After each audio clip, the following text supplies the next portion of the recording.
Hola, buen día. So today we're going to take some notes on a little bit of the history of the Spanish language.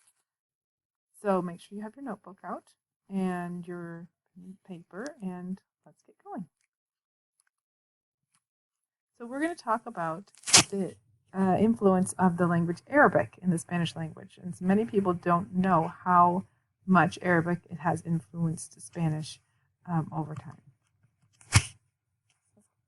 In 711, so almost 1,300 years ago, Arab armies began the conquest of the Iberian Peninsula. So from the north part of Africa here, there's this tiny little Iberian Strait, it's a little part right here, and they started to invade this peninsula over here.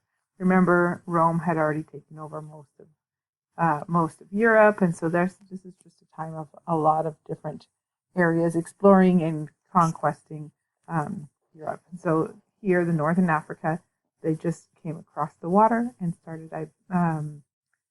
they started to invade and this part of the Iberian Peninsula. Here it is, right here. It's a better picture. So from northern Africa, they took over the southernmost of all. At one point, they reached all the way to Moors, which they were called, reached all the way up here to the northern part of what's now Spain, of the Iberian Peninsula, including Portugal, and then slowly the Christians would from this area would they kind of push them back down. But for over 500 years, the Moors were in control of most of the southern part of the Iberian Peninsula. With the conquest, the Hispano-Musulmanes, the Moors or the Spanish-speaking Muslims, as they were called in Spanish, brought Arabic architecture, art, and of course language. So they brought a lot of really great things to the Iberian Peninsula and many scientific and agricultural developments that the Spanish-speaking people would not have had otherwise.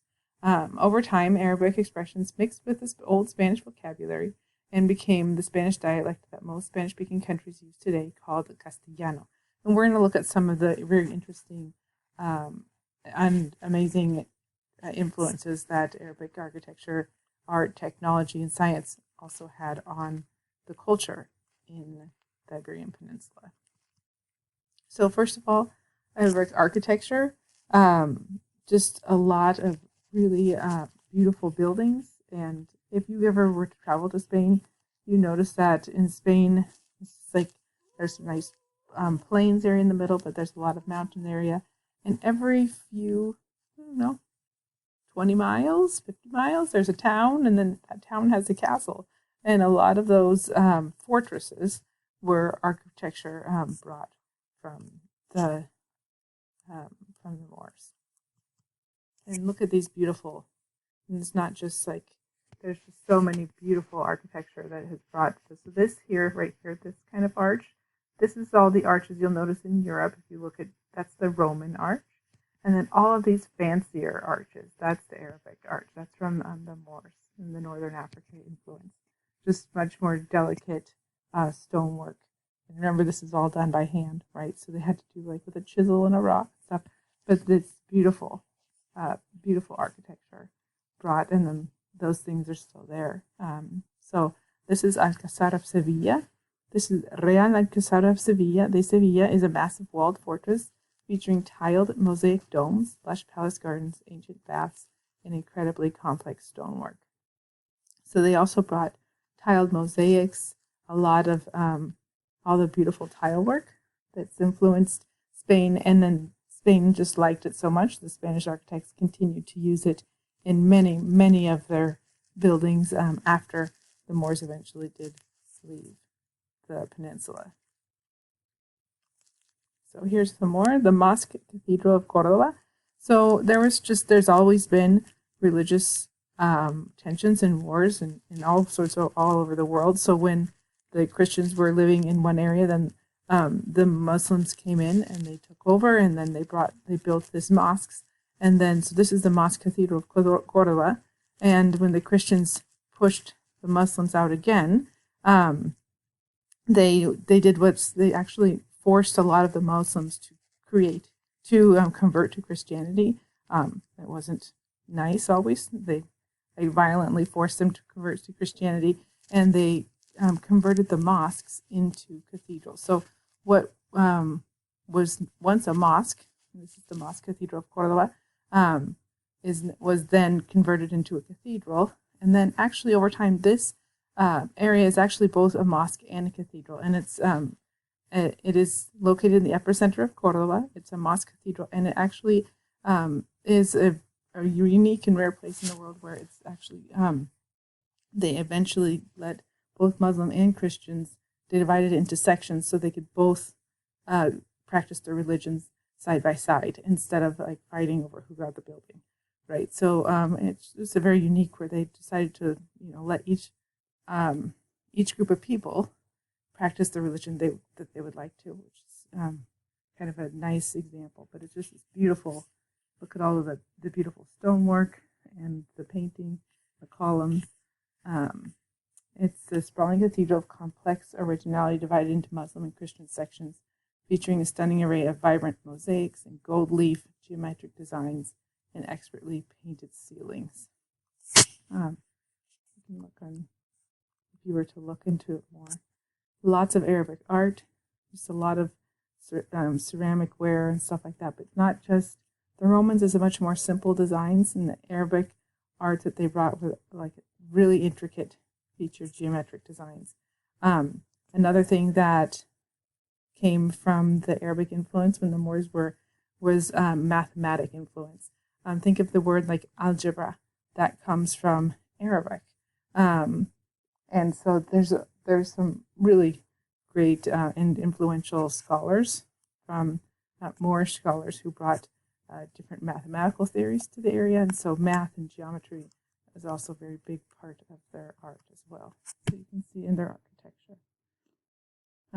Elements of the Moorish architecture including a variety of arches and intricate calligraphy. This is vegetative design, like design with plants, and decorative tile work. A lot of beautiful tile work, and if you go to Spain, you can see this type of repeated geometrical design and tile work and mosaics is still very much part of their architecture. And Spanish kind of sets Spanish architecture and even home design apart from other parts of Europe. You can see the different arches. So if you look at, if you see buildings, old buildings in Europe, you can see, especially in Spain, a lot more of these intricate ones than just a plain Roman arch.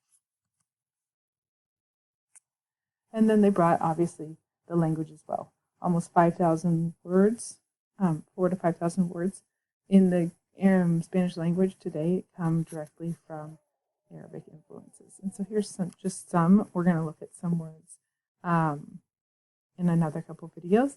But aceite means like oil, and aceituna is like the olive. Aceite really actually means like olive oil. Aceituna, remember one, right? Una. It's like the oily one. Adobe, which is sun-dried brick. Aduana, customs, ajedrez, chess. And then look at all these words that start with al. In Arabic, there's like the first little part of like al at the beginning. A word can mean the. So they just kind of put the and then the thing together. Alacena, alacran, albacora, albahaca, albaricoque, albondiga, all those kind of got brought together. So the, and then they just added another the, like el and la at the beginning. So you can see there's a ton of words here that start with al, that are coming from Arabic. The other ones were the ones that started with az, like even arroz, and we're watching videos, so we'll show some more. Atún, berenjena, café, azúcar. I'm just going to show them to you. I'm not going to make you know all of them, but just, if you want to pause the video and look at them, you can.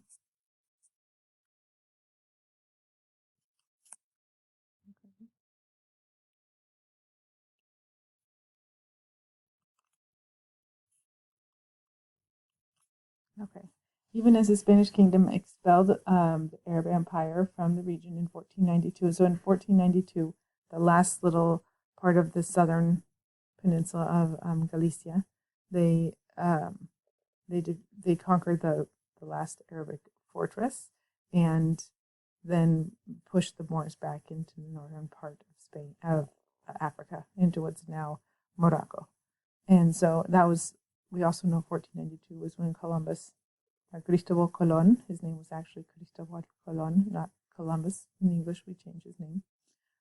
Sailed to, set sail to find the new way to the New World, which was, eventually he ended up in North and South America. Well, he ended up in Central America. So the Castilian in 1492, the Castilian Spanish retains approximately 4,000 to 8,000 words with Arabic origin today. And after Latin, Arabic has the greatest contribution to the Spanish language. Here we go. Traveling through Spain, it's almost impossible to avoid the name of a place or region that is not derived from Arabic. If you,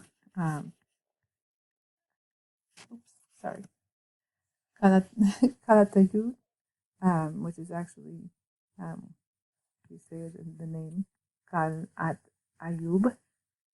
That's the fort of Ayub. And then Madrid, just the capital of Spain, Madrid, means a breeze. Alcantara is a bridge. And if you look, Alcantara in Arabic, I don't speak Arabic, so those of you, my students who do, you're welcome to correct me. Albacete means plain, so that's on a flat area. Andalusia, the Vandals, I guess. I'm not sure why they called that, but maybe that's just a place where there was Vandals. And Guadalquivir is like where there was a great river. And that last one is Murcia, is it means Egyptian. So now we have our videos. They're not located in this video. They're actually just connected in the rest of part of our lesson today in Edpuzzles. So just make sure you watch all of our videos and take a picture of your notes. Thank you. Hasta luego.